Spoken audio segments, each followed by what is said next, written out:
All right. This is the fourth and last of these lectures. Thank you for coming. And after today's lecture, we will have just open the floor for any questions you have, any discussion you want to have. Doing it this way, it does at least, I think, may have spared me from having to say over and over again. Well, I was going to get to that in my third lecture. After the first one last week, Deirdre Sargentson told me about a passage in Karen Blixen's Out of Africa, which kind of took the top of my head off under the circumstances. And I tracked it down, and it is indeed as she said it was. I think, and I instantly realized it had to be here in this lecture.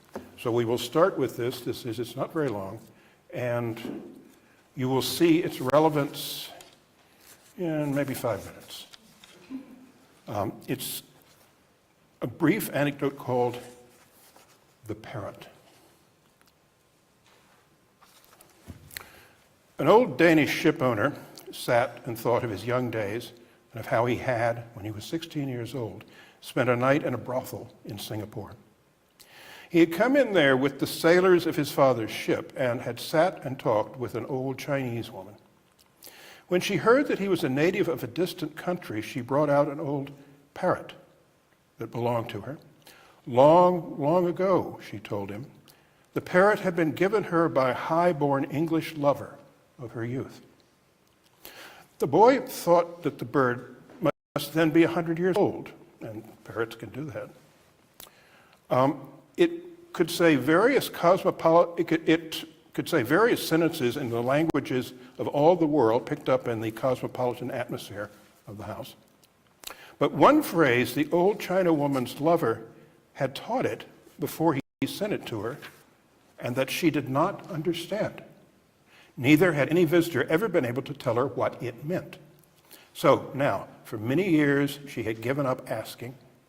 But if the boy came from far away, perhaps it was his language, and he could interpret the phrase to her. The boy had been deeply, strangely moved at the suggestion.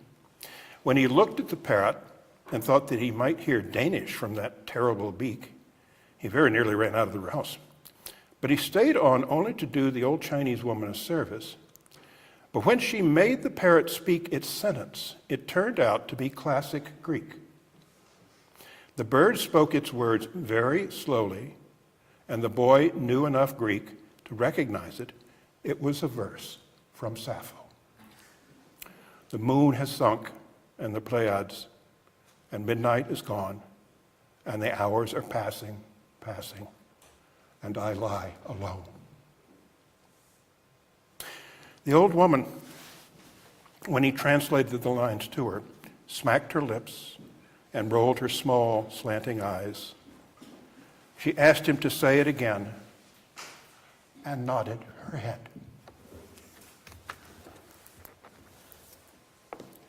Today I will be exiting one of my announced agendas, the fortunes of Sappho's surviving corpus in the 16th century. I'm by no means done with that topic to my satisfaction, but I have for the moment said what I have to say about it, and will, for my conclusion to these lectures, be moving on to two poems which didn't become available until papyrus and parchment fragments started surfacing.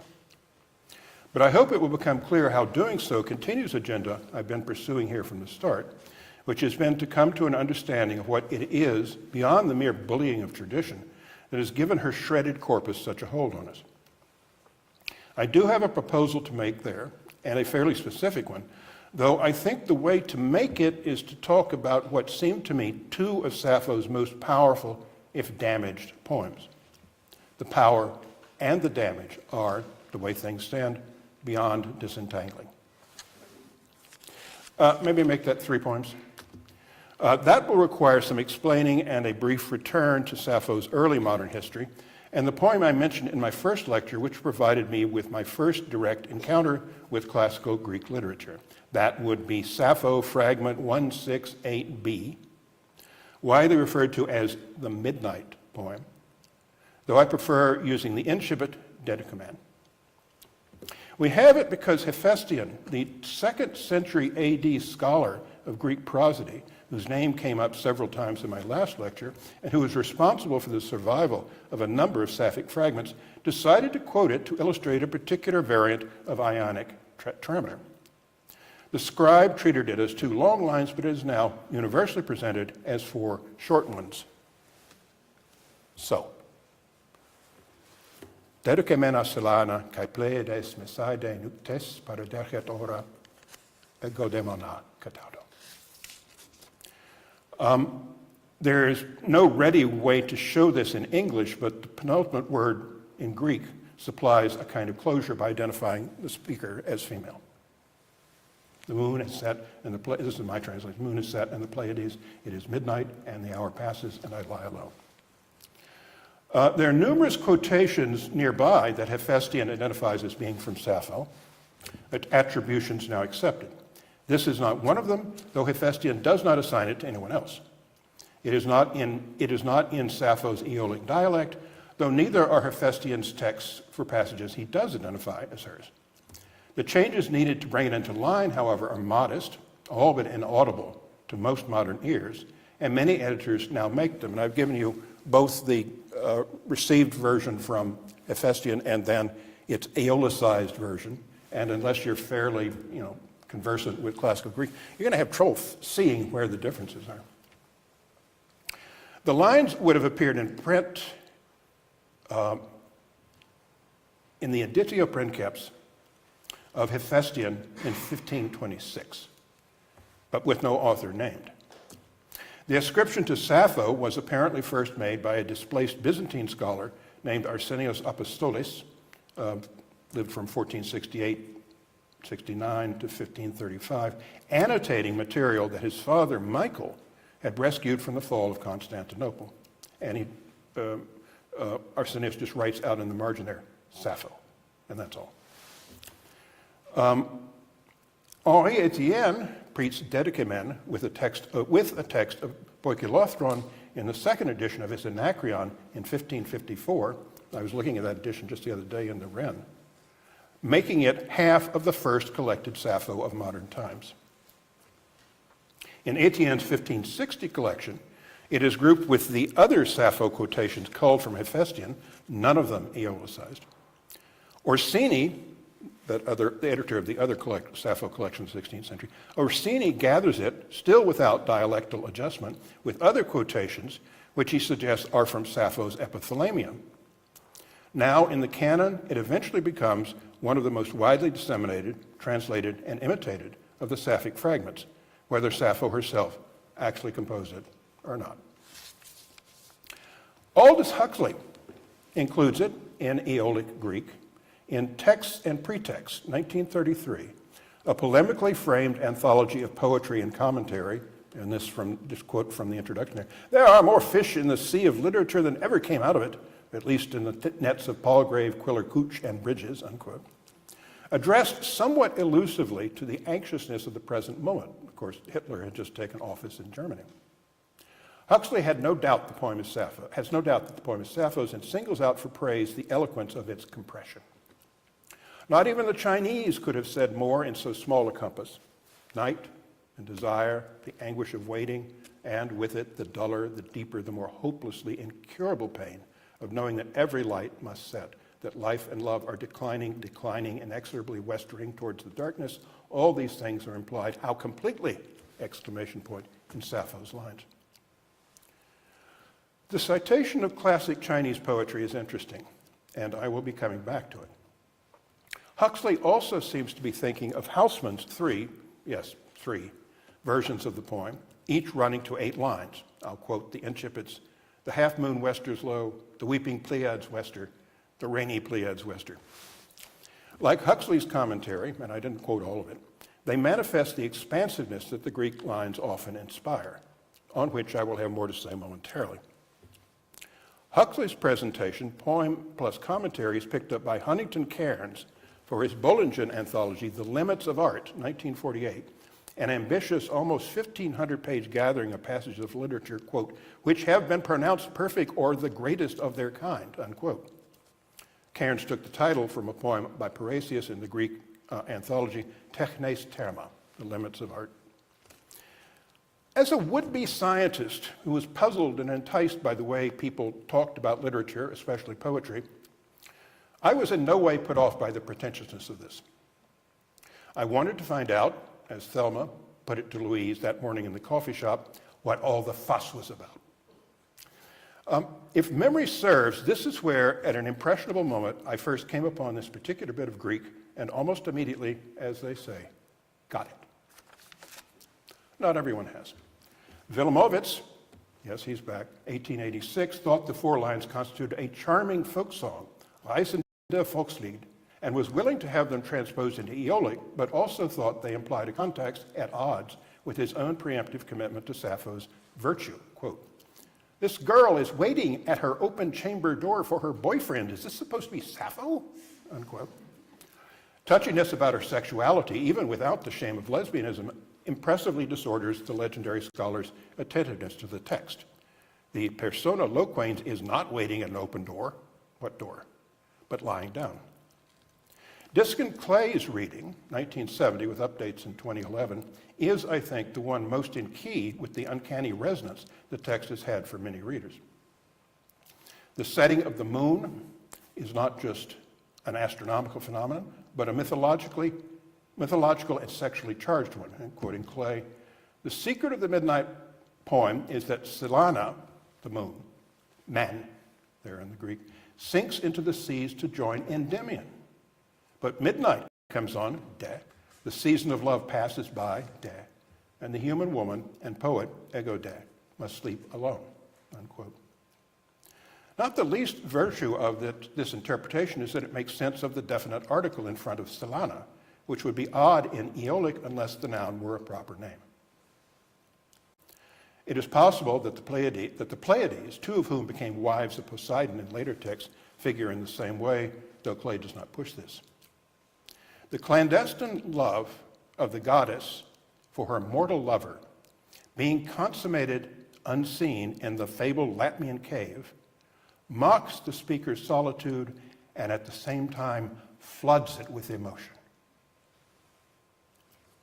And the literary legacy of Deducament, an impassioned woman is embowered in an endlessly explored nighttime state where time passes and nothing happens. That scene fascinated the young Tennyson, whose lyric talents were well suited to evoking it, and many of you will recognize what I'm about to quote. "And ever when the moon was low and the shrill winds were up and away, in the white curtain to and fro she saw the gusty shadows sway. But when the moon was very low and wild winds bound within their cell, the shadow of the poplar fell upon her bed across her brow. She only said, 'The night is dreary. He cometh not,' she said. She said, 'I am aweary, aweary. I would that I were dead.'" And that, of course, is Mariana. 7 such stanzas exfoliate from a single Shakespearean suggestion. "At the moated grange resides this dejected Mariana," from Measure for Measure, condensed by Tennyson into an even briefer epigraph, Mariana in the Moated Grange. Over 96 hypnotically repetitious lines, all that changes is a slight stiffening of the refrain, and the final version of the refrain is, "Then she said, 'I am very dreary. He will not come,' she said. She wept, 'I am aweary, aweary. Oh God, that I were dead,'" unquote. Arthur Hallam commented at the time on Tennyson's interest in the Greek poets, especially, quote, and I'm quoting Hallam now, "the fragments of Sappho in which I see much congeniality to Alfred's peculiar power," unquote. Neither of the two friends was in a position to know at the time that the conclusion of Mariana, "I would that I were dead," might as well be quoting Sappho directly, fragment 94-1, first printed in 1907. Something over a century later, Elizabeth Bishop's Insomnia, 1951, begins slyly with a line mimicking the prosodic pattern, da-dum, da-da-dum, da-dum-dum, that attracted Hephaestion's attention back in the day and secured the Greek quotation's survival in the first place, "The moon in the bureau mirror," and moves from there into an exploration of the speaker's hapless envy of the heavenly power against whose self-satisfaction she cannot help measuring her own fate. The moon in the bureau mirror looks out 1,000,000 miles, and perhaps with pride at herself, but she never smiles, far and away beyond sleep, or perhaps she's a daytime sleeper. The moon seems to have it all figured out, and the speaker begins to think she might pull off the same trick. By the universe deserted, she'd tell it to go to hell, and she'd find a body of water or a mirror on which to dwell, so wrap up care in a cobweb and drop it down the well. But as the speaker follows through on her line of thought, it becomes clear that the beckoning world in which everything is the opposite of what it is here is, well, a trick done with mirrors. Into that world inverted where left is always right, where the shadows are really the body, where we stay awake all night. And that sets up the poem's devastating ending, the delayed acknowledgement of what this has all been about. Where the heavens are shallow as the sea is now deep, and you love me. What waits in the depths of the poem's lunar self-absorption is a happy ending that knows it is a delusion. Indeed, the happy ending, like many happy endings, but seldom with such open self-awareness, gets its impact precisely from knowing its own falsity. Hold that thought. Before I follow up on it, there are a couple other things to be dealt with. One is Huxley's reference to classic Chinese poetry as a standard of concentration by which Dedekimen can be measured. His reference is unspecific, but here is a well-known example which may very possibly have been on Huxley's mind. Nope, next one. There we go. The jewel steps are already quite white with dew. It is so late that the dew soaks my gauze stockings, and I let down the crystal curtain and watch the moon through the clear autumn. That is, in its entirety, the Jewel Stairs Grievance, printed in Ezra Pound's Cathay, 1915, as a translation of Rihaku, the Japanese name for the 8th century AD poet Li Po, more accurately now known as Li Bai. Cathay is the volume that prompted T.S. Eliot to call Pound the inventor of Chinese poetry for our time. The Jewel Stairs Grievance is the only poem in it accompanied by commentary, and here is the commentary. Jewel Stairs, therefore a palace. Grievance, therefore there is something to complain of. Gauze stockings, therefore a court lady, not a servant who complains. Clear autumn, therefore he has no excuse on account of weather. Hail isn't falling. Also, she has come early, for the dew has not merely whitened the stairs, but has soaked her stockings. The poem is especially prized because she utters no direct reproach, unquote. That concluding critical judgment, by the way, did not originate with Pound, but can be traced back to the Yuan dynasty.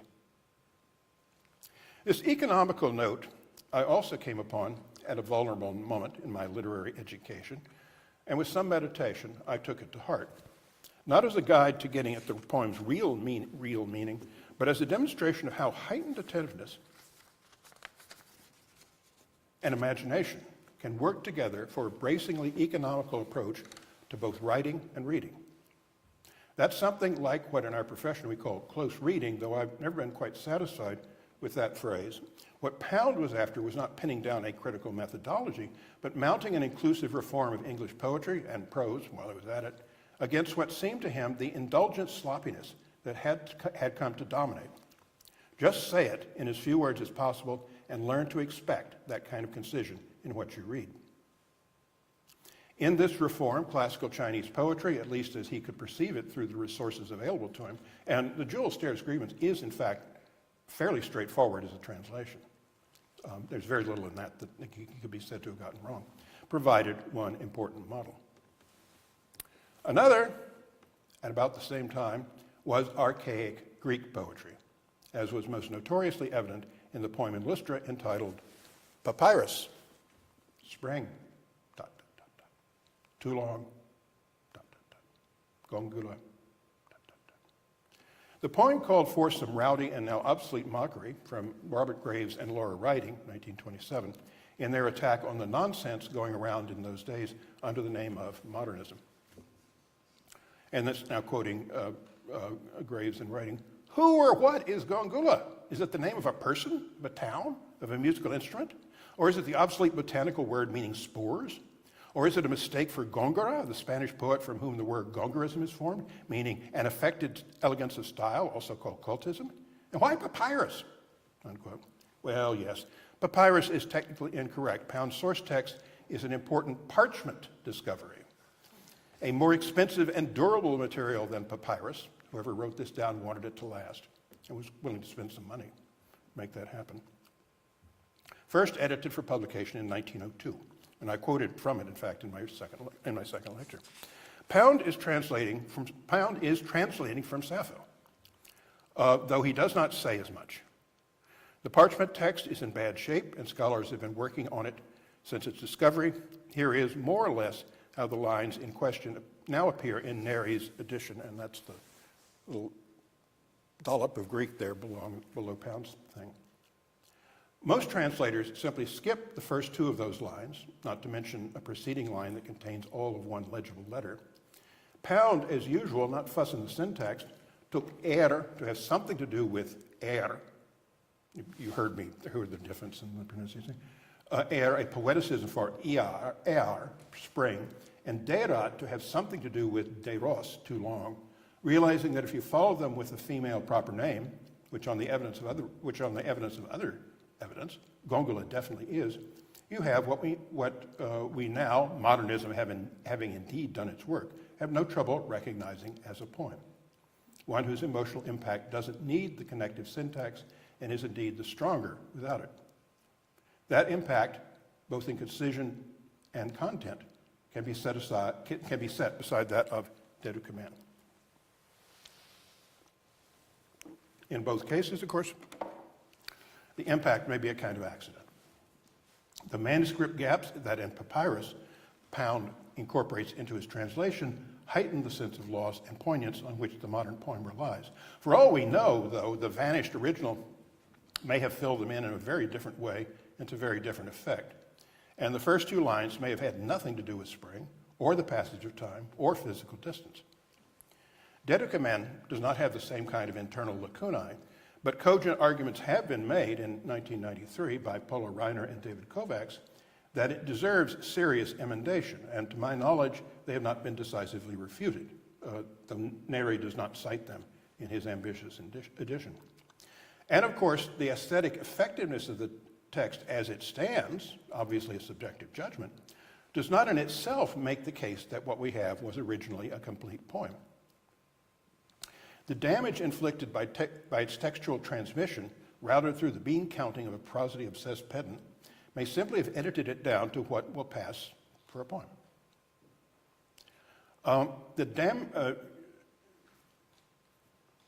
Reiner and Kovacs, citing parallels in Theocritus and Horace, and as it happens, thinking that the lines probably are by Sappho, speculate among other possibilities that the speaker in Deducament might have originally been the target of a vindictively satirical poem in which the poet enjoys imagining this poor woman's loneliness, and quoting, this is Reiner and Kovacs saying what might have been the original.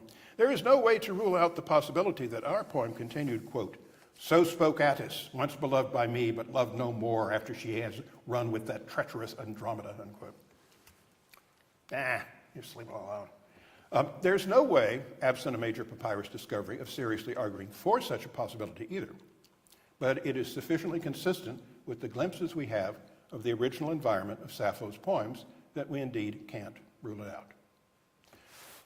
I've tried to be careful not to refer to Deducament as a poem rather than an excerpt, though that caution only goes so far. There are plenty of four-line classical Greek poems and lyric meters that we are reasonably confident are complete, many of them in the charming folk song category, though none of them is as memorable as Deducament or as anything like its literary afterlife. What is nevertheless certain is that the four-line result of what history may have done to this text in its blundering obtuseness is now a poem, complete as far as we're concerned, and one which has had and will continue to have appreciative readers and imitators. Professional literary criticism doesn't quite know what to do with a situation like this, though I find I don't really regard that as a problem, or at least not an interesting one. In any case, and I said something like this in my first lecture, if the ignorant accidents of history present us with something that can pass for a complete poem, especially what has turned out to be an unforgettable one, why decline the gift? The scattered but significant role of Sappho in Pound's poetry in the teens has been brilliantly tracked by Hugh Kenner, on whom I'm relying here. One outcome of this was Pound's vigorous encouragement of Mary Barnard, a young woman in Vancouver, Washington, daughter of a guy in the lumber business, who looked up his address in the library and just wrote him out of the blue, to produce what eventually became an important new translation of 100 of the available fragments. Finished in 1953, published in 1958, it is still in print. I saw a copy over in Heffer's while I was here. Still in print with the original publisher. Pound's letters to her over a period of 20 years are heavy in their emphasis on rhythm and syllabic quantity. Get a metronome and learn how long the different syllables and groups of them take, unquote, with repeated calls that she practiced writing sapphics and not persistently using a spondy like that blighter Horace for the second foot. Though it is by no means clear how those instructions show up in the resulting translation, which does not employ classical meters as such. What does seem to show up is an injunction towards, quote, abruptness, unquote. What is the maximum abruptness you can get to? Manifested most obviously in one of Barnard's stylistic signatures, her persistent use of enjambment, there at the bottom. And she gives all of the translations titles, by the way. This one, awed by her splendor.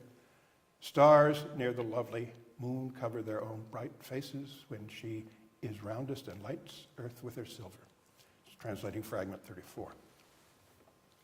The spareness of this was a breath of fresh air, even a revelation. And Barnard set the course for Sappho translations in a way that still holds, and for quite good reasons is not likely to change. But the texture of minute interruptions, which Barnard uses to shape her lines, and here she typographically inserts one into the middle of a line, that bright faces when she,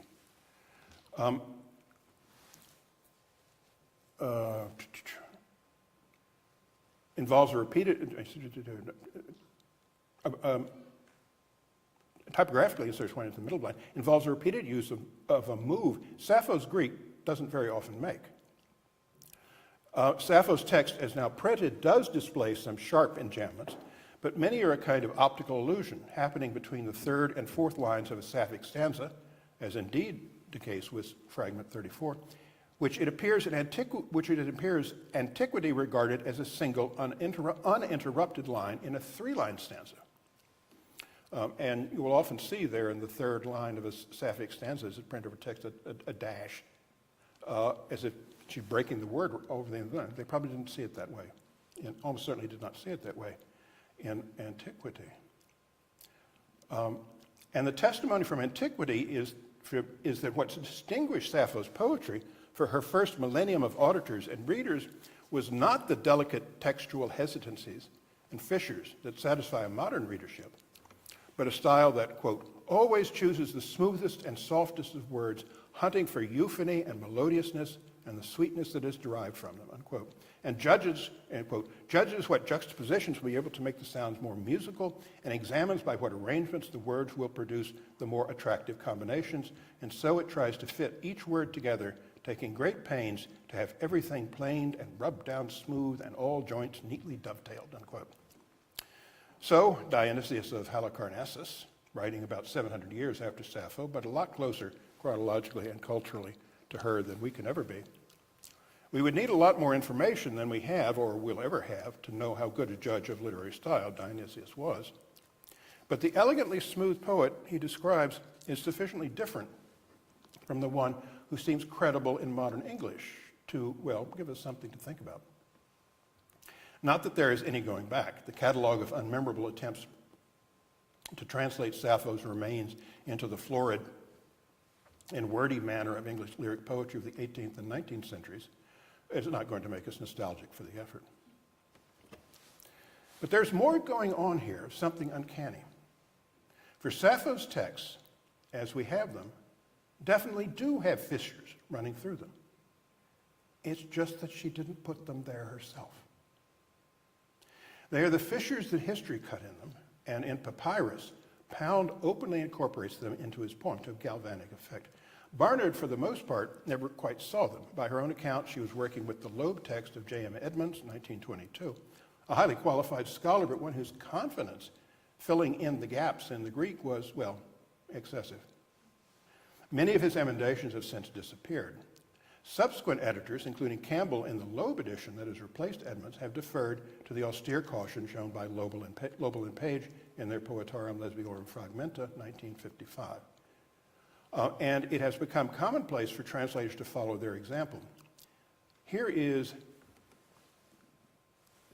Guy Davenport, translating from Fragment 94, Fragment 94. Skip down to the last three stanzas. Wait a minute. Yes. The garlands I plaited of flower with flower around your graceful neck, the oils of spices as precious as for a queen, gap, more gap. New stanza. Deep in the cushions on that softest bed, where free and desired gap, gap.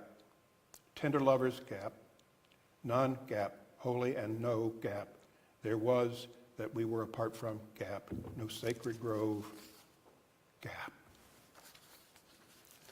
The square brackets and empty spaces mimic the ways in which scholarly texts strive to represent the condition of a damaged original as accurately as possible, with the gaps measured to correspond at least roughly to the number of letters that the lost words could have contained. There are also conventional symbols, which I'm not using here, for indicating which readings of individual letters are less than certain. This information would, among other things, be important to other scholars thinking about possible supplements. We have become used to seeing Sappho translations looking like this. Sometimes, as here, with square brackets, as Ann Carson and Jim Powell do it, sometimes with 3 dots, as Diane Rayor does it, to indicate empty spaces. When applied to the English text, though, the apparent scrupulousness can't have the same rigor and also doesn't really serve the same purpose as they do in the Greek text. Davenport indicates no gaps in his version of the first part of the fragment, though there are some in the Greek. Before my lying heart could speak for life, I'm going back to the beginning of the poem. Before my lying heart could speak for life, I longed for death. Misery the size of terror was in her tears when we unclasped forever. Sappho, she cried, that I could stay. Joy goes with you, I said. Remember what has been, the rose and violet crowns. I rove into your hair, and we stood so close together, heart against heart. Okay. Here's the Greek text. Davenport has quietly filled in a serious lacuna. And in the first part, we see the Greek text, the gaps are preponderantly in the last part of the poem, but they're also there in the first part. But Davenport foregrounds the later ones and eliminates the first. Davenport quietly filled in a serious lacuna right there at the beginning, in fact, as you see, covering his tracks with a shift in typographical format. The Greek text begins with the outburst I quoted in my second lecture, Tetnakein dadolos dalo, I honestly want to die, and that's up there, but without making explicit which of the poem's 2 characters says it. Is it the woman who's leaving or the woman who is talking to the woman who's leaving? That's a powerful incipit. It's a great way to begin a poem, but not the poem's original opening. What survives probably begins with line 2. And the lost preceding line, or maybe a further stanzas, presumably made clear whether the cry of despair comes from the poem's speaker, whom in this case we soon find out is named Sappho, or from the woman who is leaving, whose name never comes up in the surviving text. In one case, that woman's suicidal outcry is what prompts the attempted consolation that follows. The woman, in the other, Sappho's own misery is from the start just as great as her lover's, and infects and seriously compromises the confidence in her attempt to lift the woman's spirits. Davenport unambiguously opts for the latter, in what is indeed, I think, the stronger reading. The straightforward thing would have been to begin with an entire blank line within square brackets, but Davenport does something different. Switching the tercets of the Greek for four-line stanzas, as you notice, these are not Sapphic stanzas, but Davenport represents them as if they were. Switching the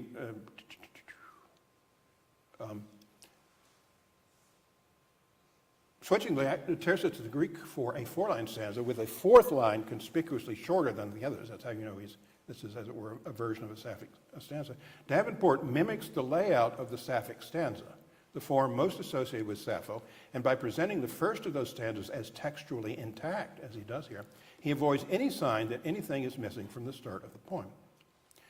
The rationale for this appears to be, and I'm guessing Davenport does not, to my knowledge, comment on this, his strategy here, to limit the bracketed gaps to the latter part of the poem, where they trouble Sappho's soothing appeal to the memory of the time she and her lover have had together. The translation's first two stanzas isolate the fourth line to serve, as it often does, in the Sapphic stanza for special emphasis. And just to go back, Sappho, she cried, and then heart against heart, there in the short emphasized fourth line. Then in the next three stanzas, there are only blanks. The last line of each stanza is a blank. We go from Sappho, she cried heart against heart, and then blank, blank, blank.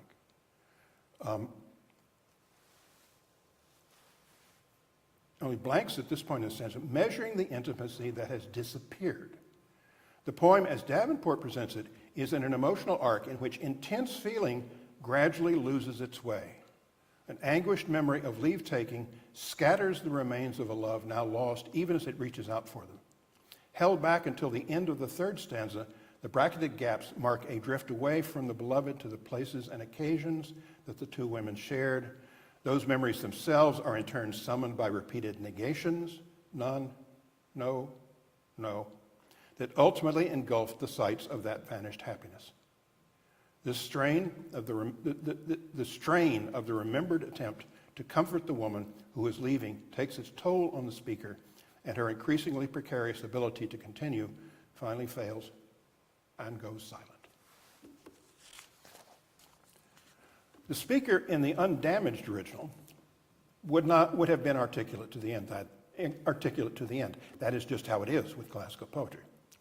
Within the categories of classical literary theory, the full original poem would probably be an example in verse of the propempticon, the send-off speech, a species of epidictic rhetoric specially marked, according to Menander Rhetor, our main authority, by habrotes and charis, elegance and charm, terms regularly associated with Sappho's poetry. Its task is like that of an invocation, but inverted.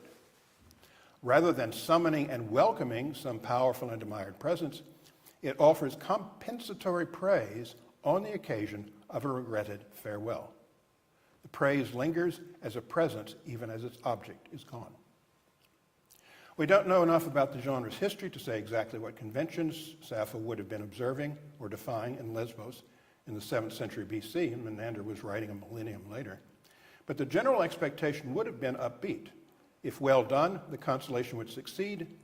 And in that regard, Davenport dramatically, if unavoidably, breaks faith with the original Greek text. By the end, it is clear that his handling of the poem's opening is an announcement that the consolation will fail. The uncanny thing is, of course, that in a comparably dramatic way, this failure does not break faith with the original. It fits. The damage done to the Greek text puns, if you will, on the content and occasion of the original poem, the experience of irretrievable loss that cannot be alleviated through language. Whether the poem as Sappho actually finished it was a better poem than what we have now is, as far as I'm concerned, a meaningless question. But I would affirm that the poem we have, precisely in the form in which we have it, as a kind of classic modern hybrid, is one of Sappho's most effective, edited for us by history. The situation is similar to that of Dedekimen, and I would repeat the question I asked there: why decline the gift?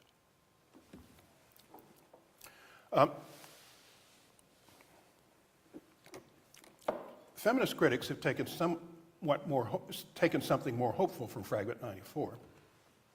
In the open-ended reverie of shared memories, pleasures, and places, has been seen a zone where the bitter constraints of the situation dissolve into a trance within which rules might be changed. And now quoting Melissa Mueller, feelings of sadness and desiring despair give way to a more dispersed kind of animacy, one in which, partly due to the fragmentary state of the parchment, it is no longer possible to say who or what is satisfying whom, unquote. This dreamlike state has affinities with the collective coma. That's a Greek word, but also it's a source of coma. The eerily suggestive term used in the Greek, for which the speaker in Fragment 2, the text that was written on that pottery shard, prays to Aphrodite on behalf of her company. Its blessed confusion, quoting now Ellen Green, intimates an erotic practice and discourse outside of patriarchal moods of thought, one that constructs erotic experience outside male assumptions about dominance and submission, unquote. The state of the text does provide the leeway for taking it like that, though the result is obviously its own kind of classic modern hybrid, and I think a more vulnerable one. The last poem I want to talk about, Fragment 16, which hasn't acquired a widely used nickname, doesn't offer the same kind of opportunity. The text is indeed damaged, but we have it in what seems very close to a complete form, 5 Sapphic stanzas with the beginning and the ending in, for Sappho, reasonably good shape, and the sense of the middle not beyond reasonable guessing. The papyrus, first edited by Edmonds in 1914, supplies fragments from 3 further stanzas, but many scholars take those to belong to another poem, and I think the reasons for doing so are sound. Aside from some serious static in stanzas 3 and 4, the poem, I take it, is basically intact. It also resonates with Fragment 94 to enhance a sense, I'm hardly the only one to feel it, that the most distinctive thing about Sappho as a love poet is how she is drawn to scenes of abandonment. Though, with what I would argue is artful indirection, you wouldn't easily guess it from the way the poem starts. There we go. Some say a host of cavalry, others of infantry, and others of ships is the most beautiful thing on the black earth. But I say it is whatsoever a person loves. The stanza has become the classic example of what is known as a preamel, not a classical term, by the way. Its presentation here has an intellectual air as of a question proposed at some kind of symposium, with or without wine. That air continues as the speaker offers to provide proof of her argument, but as that proof unfolds, the sequence of thought becomes unexpectedly hard to follow. It is perfectly easy to make this understood by everyone, for she who far surpassed mankind in beauty, Helen, left her most noble husband and went sailing off to Troy with no thought at all for her child or dear parents, but gap took her away. The gap was presumably love or some term for it, but the argument seems to be drifting. The person whom Helen found the most beautiful thing in the world, though everybody knows who he was, never quite shows up in the poem. It is Helen herself whose beauty is insisted upon, and the action on which the poet dwells is not her union with the apparently unnamed Paris, but her desertion of her husband, as well as of her daughter and parents. Critics have spent a good deal of time worrying the question of how Helen was judged in archaic Greek culture, but that is to get diverted, I think, from what is happening in the poem. The irresistible first stanza has us thinking that the poem will celebrate a life lived for love. And the expectation that the speaker, let's call her Sappho, means to claim that role for herself stays with us to increasingly confusing effect until, well, until we find out we've got it exactly upside down. The first half of the fourth stanza is the most troubled patch in the text, but when the clouds part, we suddenly realize what is going on. For gap, thought, gap, lightly, gap, think, gap, has reminded me now of Anactoria, who is not here. Sappho identifies not with Helen, but with Menelaus, the one who has been deserted. Everything changes with that acknowledgement, and critics have a way of tying themselves in knots by not stopping to take it in. Anne Carson describes the poem as, quote, restless and strangely baited, one that seems to gather its logic into itself rather than pay it out, unquote. Though I think the emotional logic of what is going on, once you get it into focus, is straightforward.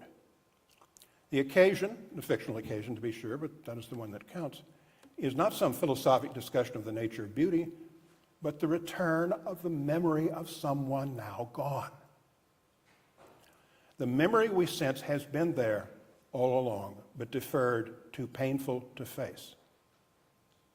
The pain of it nevertheless surfaces with the speaking of Anactoria's name, and in a brilliant prosodic coup is captured in the Adonic of the fourth stanza, that shorter line at the end of the stanza, which mimics the gravity at the end of an epic hexameter, dump-diddy-dump-dump. Every Sapphic stanza ends the way a line of dactylic hexameter ends. And in this case, Anactoria, who is not here, ou pareoisas, dump-diddy-dump-dump, who is not here. The feint and intellectual debate and the detour into a mythic parallel that isn't quite right have just been tactical delays in facing up to what is now out in the open. She is not here. The result could have been devastating. It is not. I would rather see her lovely walk and the bright sparkle of her face than the Lydians' chariots and armed infantry. The memory is lively and specific and returns the poem to the opposition of its opening stanza, though in reverse order. And instead of the abstractness of whatever a person loves, with no gender specified even in the Greek, we have a woman with a name, identified by Maximus of Tyre and the Suda as being in Sappho's circle. Swinburne, who did not know this text, makes Anactoria the great love of Sappho's life. She is also a woman with a unique and uniquely beloved way of walking and of looking at the world around her. And she is set against not a generalized reference to martial force, but a now particular one to the wealthy and sometimes menacing Asiatic neighbor just across the strait on the mainland, its name a byword for orientalizing high fashion and high military might, and known for its war chariots. Infantry, peston, has become armed infantry, pestomagentas. The first half of that latter word, as you can see there, see the bracket there in the last line. The first half of that latter word is one of Edmund's emendations, credited to one Mr. Rackham, presumably Harris Rackham, but one that has stuck, supplying another impressive Adonic for probably the end of the poem, with perhaps an onomatopoetic rumble of troops on the march. Pestomagentas. Contemporary critics have understandably been eager to see the opposition Sappho sets up as one of love against war, of the feminine against the masculine, of individual passion against militant collectivity. Something of that, certainly. But as Robert Bagg puts it, Sappho, quote, didn't bring Helen and chariots and black earth into the poem merely to triumph over them. Rather, the world of war, quote, charges the poem's atmosphere with military splendor and power, which the beloved seems to absorb in conquering these troops. And a more accurate translation of Kaliston than beautiful would be thrilling or sensational, unquote. The spectacle figures most importantly in the poem's conclusion. The hymn to Aphrodite, which the Alexandrian and most modern editions of Sappho's, the Alexandrian and most modern editions of Sappho's poetry begin, ends with a confident, even presumptuous martial flourish. Sumachos eso, be my partner in battle. That is where the power is when this poet needs it. Put it this way. At the end of fragment 16, the now vivid memory of Anactoria energizes her bereft lover, and loss can be a source of strength. The poem is a heroic and at least momentarily triumphant compliment to the ravaged fragment 94. It's not quite all there is to it. The reason the Menelaus-Sappho parallel takes a while to register is that it is inexact in an important way. As Helen's husband, the former had a public legal claim on Helen, backed up, as it happens, by formidable and ultimately successful armed forces, beyond anything like what the latter could have had on Anactoria. In the grim shadow of this contrast, Sappho does not, as far as we can tell, make any appeal to decay, justice, like the one she does in Poikilothron. I think Helen's presence in her thoughts tells against it. Anactoria's departure was a far less transgressive and consequential act than Helen's. Its consequence in this poem limited to its emotional impact on the speaker.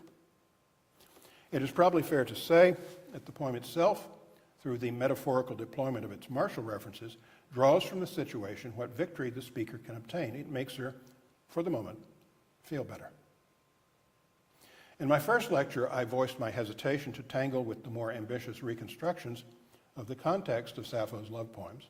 I still hesitate, but the way abandonment stands out as a theme in her work, and I don't mean quantitatively, but in terms of emotional force and memorability, is something specific to her and not in the same way to other major love poets, except perhaps for Catullus, but he's obviously a special case because he was in love with her, does seem to me related to an environment in which abandonment is something like the norm. Gone again, same old story, going to come to an end. That is always the risk, of course, with erotic passion, and that is one reason Sappho's poetry of desire has provoked the wide response it has. But I think the poems themselves owe something, perhaps a lot, to the asymmetry visible in the central twist of fragment 16. Erotic passion between two women could not aspire to the same authorization and permanence as that between a man and a woman. In a papyrus scrap first published in 1951, there is a tantalizing reference, without context, to one Okeanasa as Gorgos Syndigos, or Sudzuk's partner or something like that, maybe even wife.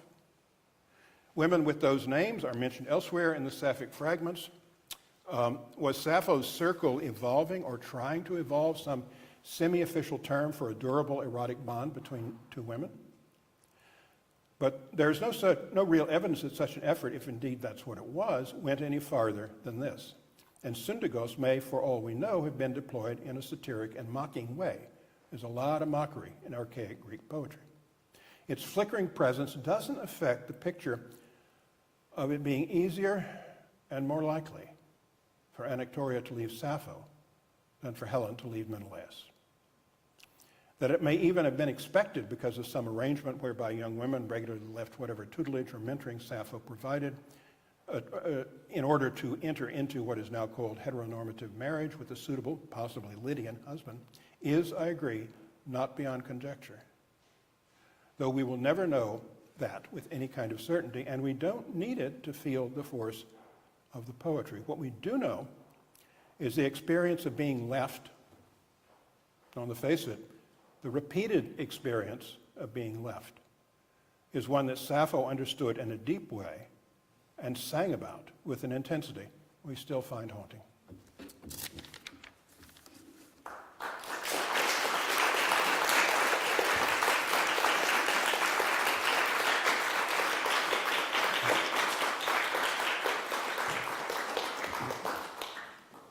Want to preside? Do you want to handle things yourself, or do you want me to kind of moderate? Okay. Any questions or anything, any response or comment?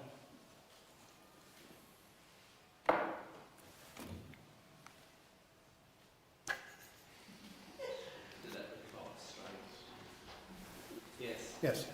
I have a very uninteresting comment. Thank you so much for this fascinating lecture. Do you know Salinger's novella, Raise How to Group Being Carpenters? I know the title. It has a pretty fascinating behavior with Sappho, actually, Okay. the marriage plot. Researching this, I didn't quite get to reading everything that I wanted to read, but the title of that story just stands out. And at a certain point, yes, I realized it's from the biggest fragment of Nepoleon that we have from Sappho. It's from her. The wedding of Hector and Andromeda. There's been some fascinating discussion of that poem among the Sappho critics, connecting with Homer and also responding to the situation here where the fragment is grand and celebratory and very rich and full of decor, but towering over it is the notion that this is a tragic marriage. This will end horribly for both of them. Yes, Angela. Just ask you about Anatolia, who is not here. Yeah. In English, I don't know Greek. That sounds to me a little bit as though she might come back. It's not Anatolia who is left here. It just, yeah, it's a. She's not here at the moment, or she's not here permanently. Well, we don't know. It's a participle.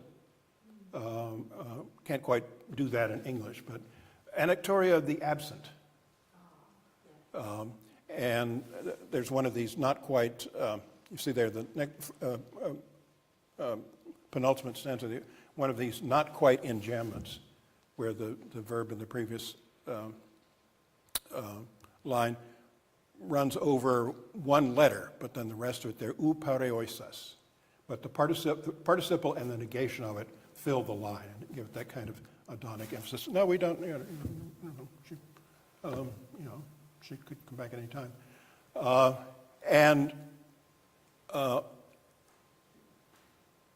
Compared to like fragment 94, there's a definite sense of fatality, that this is a serious break. The pain here is, that I take from it, is mostly that you register that the fact that it takes her so long to get to what's really on her mind, which is the missing woman.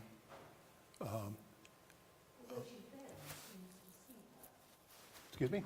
Well, wishes to see her. I would rather see her up in walk in the bright sparkle. I would rather see her then. Wishful seeing. Yeah. Just wondered. The wish itself can be invigorating. Yes. I've only been to this lecture and the lecture number 2, so I apologise if you've already covered this in the other lectures, but I wanted to ask you about the meter, the suffix meter, Yes. and the very interesting comparison you had between the Guy Davenport Yes. translation and the original, in which Davenport, as you said, made it into suffix. Yes. And but when we looked at his suffix, it wasn't quite the fourth line of Swinburne's version of suffix. So it's bomb, bomb, bomb. It's either so heart against heart or Sappho she cried, whereas in the suffix of Swinburne or indeed Catullus, it's bomb, bomb, bomb, bomb, right? Mm-hmm. So and one of the interesting things about that is that one can parse it in two different ways. And one is to see it as a dactyl and a spondy, so a very solid fourth line. And the other way is to see it as I understand it, an anapest catalectic. So it's an anapest, bomb, bomb, bomb, and then a missing foot at the end, so bomb, bomb, bomb. And so you have a sense of loss built into that very sonic quality of the sapphic meter. What Davenport's done is in some ways closed that possibility off, so it's very un-Swinburnian. So this is a very unformulated set of ideas, but I was just thinking about the way in which, because of Catullus and Swinburne, we tend to think of Sappho or suffix as about sound, that the Sappho is in the medium rather than the original text. And I'm wondering how that factors into your sense of of the it's not here or the Davenport translation. But maybe you covered that in other No.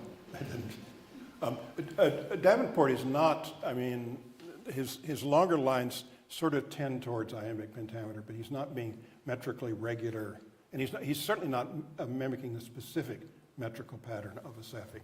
What makes these sapphics is basically the visual, the shape on the page, and then the suddenly short line. And in fact, neither Sappho She Cried or Heart Against Heart, neither of those are bump-diddy-bump-bump. They're bump-diddy heart. But he's not, I don't think he's coming close enough to the actual rhythmic pattern of the sapphics to, I don't know, maybe. So in some ways he's actually saying Sappho is here, not Sappho is not here.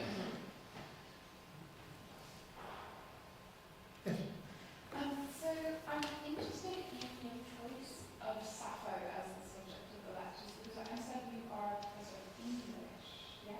Not Right, classics. yes. And so I'm interested in what made you pick Sappho, who was writing neither in English and also is fragmentary, but also how you approach that as someone with a background in English literature studying classical Greek fragments. Well, I gave some autobiography in the first lecture. I mean, there's a personal history to that, that I, at one point, really wanted to be a classicist, and various factors, among other things, having to do with the politics at the University of Texas and stuff like that made that impossible. And why I chose this, a very simple reason, the opportunity, the invitation came, and what do I really want to talk about? And this was unfinished business for the reason I talked about. I would say that the long arc here is that Sappho fragments got their hooks into me and had a kind of real emotional impact a long time ago, very much tied in with my original encounter with the material. But the need to go into English, switch from classics at the University of Texas to English at Yale, once the classics department at Texas had sort of kind of uperosas, it kind of evaporated, or mostly evaporated.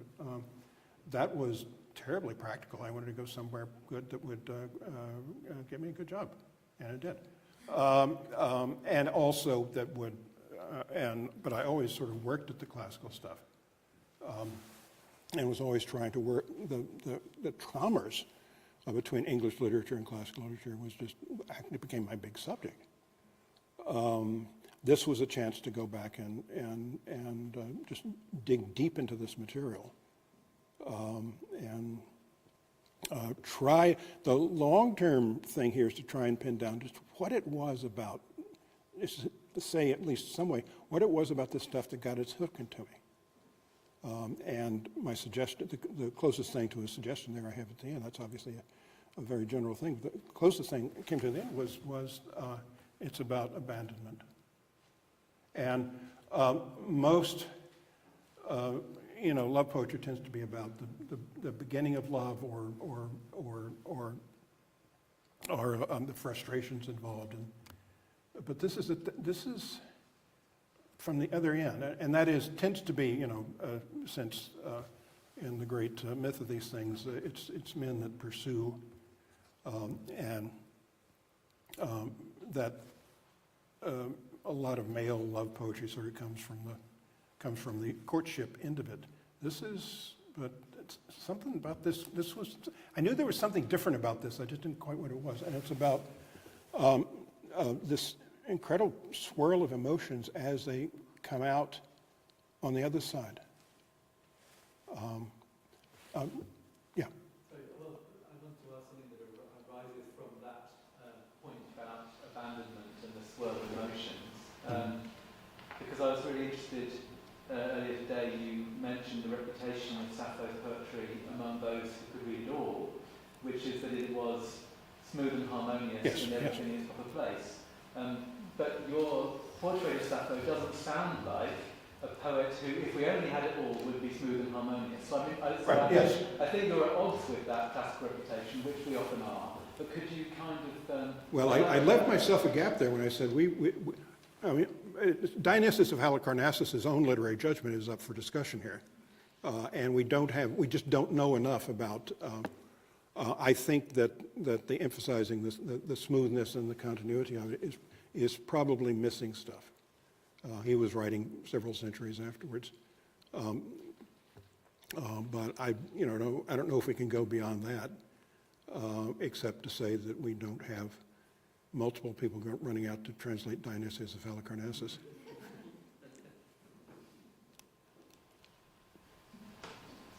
Yes, go on, Deirdre. When you were talking about yourself as a professor of English, you didn't quite say that you were also someone who's worked on Italian literature. Yes. So I think of you as someone who does, who moves across languages. I was just thinking while listening to you talk about Sappho that you have worked on Petrarch extensively. Yes. And there is someone else who spends a lot of time pining and who's also described as smooth and elevated by manner critics. I just wonder if you could say something about how you think you came from Petrarch to Sappho and what's different. No, I came from Sappho and Petrarch. Oh, okay. Sappho was always there. That's what I say. It's a kind of, in terms of just a kind of, emotional attachment. The link there is with Sappho, as she is there at some kind of beginning of a literary history. Petrarch, I got to I didn't get to Petrarch until graduate school, and heard in a class Thomas Green mention Petrarchism as this huge phenomenon in Renaissance literature. I mean, international phenomenon in Renaissance literature that nobody knows what to make of. It's fantastically popular and influential in its time, and it's so hard for modern readers to really respond to. So that so much of the criticism of that analysis of Petrarchan, Renaissance Petrarchan literature, is cast as a matter of showing how, proving that the new writer is fighting the Petrarchan inheritance or undermining it, subverting it, going beyond it. And I remember thinking that if that's all there is to it, then why, what's it about? Why bother with it? If the only thing you can do with it is to rise above it. And so that just drew me into reading Petrarch. As luck would have it, about the time I started asking myself this, Robert Durling produced his bilingual edition, the first really reliable Latin English version of the whole thing, and I was kind of a little bit like T.S. Eliot said that he learned Italian by reading Dante, and my Italian is somewhat similarly based as working between the English and the Italian and acquiring a fair amount of Italian along the way. But still, it is Petrarchism. I think the first hook on fascinating me was that it was so inward and dreamlike. It is using poetry to create some kind of zone, some kind of world that is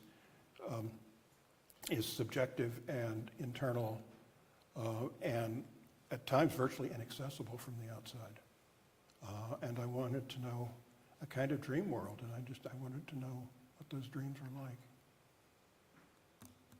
That's not explaining it. Were you thinking of something in particular? I think I haven't finished forming a comparison between the two. I was wondering if you had. As I was talking, well, one of the things that became clear to me that had been before is that the Petrarch is specifically famous for his kind of universalizing of the oxymoron as the language of love poetry. To the point, it's part of what that is. Part of what is made fun of when people make fun of him. And I hadn't quite realized until I was doing this work to realize that the history of that actually goes back. You can see that going on in Sappho and in Fina Taimoi in particular. There's no direct line of influence there between Sappho and Petrarch, because Petrarch couldn't read Sappho and couldn't read Greek, and there were no translations to speak of at that point. Literary history is like that sometimes. They can be part of the same, in this case, they're sort of being part of the same history without actually knowing each other. Yes? Yeah, I was just wondering about Ezra Pound's translation of Levi. Just because I believe you're quoting Huxley as saying that it's not as economical as Sappho. But I was just looking at the original and just thinking maybe Huxley thinks that because he's coming at it through Ezra Pound. Because in the original there are no conjunctions, no articles, no versions of the verb is or are. There are also no pronouns. So like there's just quite a lot, and also a lot of adjectives that Ezra Pound kind of adds in, like the autumn moon in the last line, it strikes as clear, but in the original there's no version of the word clear. So I was just wondering if, Huxley's being a little bit unfair to Levi. Well, what he said was not even the Chinese could have. I think that like language of accents, I think it's partly about living on a small island where people are constantly leaving and going, and the communication is so sporadic. It's part of what leads to the fragmentary nature of the That's true. See my hanging out upcoming pieces. It was a small island, but we know that it was commercially very busy, and stuff was coming and going. And at least for a while, Lesbos was not exactly the center of the world there, but it was a major international crossroads. And the story about her brother and the floozy, that gets picked up in Herodotus hears about it in Egypt, and it is local gossip. There may be, like I said, the Alexandrian edition of Sappho was about as long as the Odyssey. There were many things in there. We would like to know more about them. Ben? Just since the brothers' poems come up, which I was not familiar with that, because I did Sappho a long time ago. But looking at it, reading it recently, it seems it's very difficult to see an occasion for that, other than, it's biographical, isn't it? It seems to be Sappho talking about her family. Would that not make one suspect that it might be a later forgery? Or that it might be a forgery? Because of the very specificity of mentioning brothers or Sappho's brothers. But I'm asking that really because one of the things that really interests me about, what you're saying about abandonment. What is the occasion for poems about the public occasion, the performance occasion, for poems about abandonment? We know them now. In pop songs are all about abandonment. I'm thinking Shaman, is it Crying in the Rain, and things like that. That's where we get it. But you can't. It's difficult to imagine a scenario where some poet is writing, poems and the ancient scenario in which that's an occasion for performance or commission. Well, it can be difficult to imagine, but on the other hand, the cultures are different. We don't know. The brothers' poems, I think one thing points to the brothers' poems seems to make clear to me is that a lot of what you see there is more or less biographical. I don't have any trouble with that. And that a kind of biographical representation was just accepted within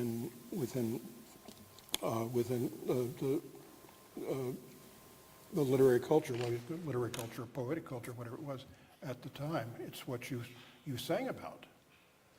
I don't know. I started up earlier on this, just kind of trying to.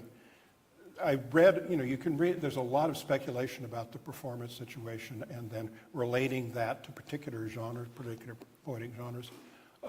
There's a huge body of discussion about that.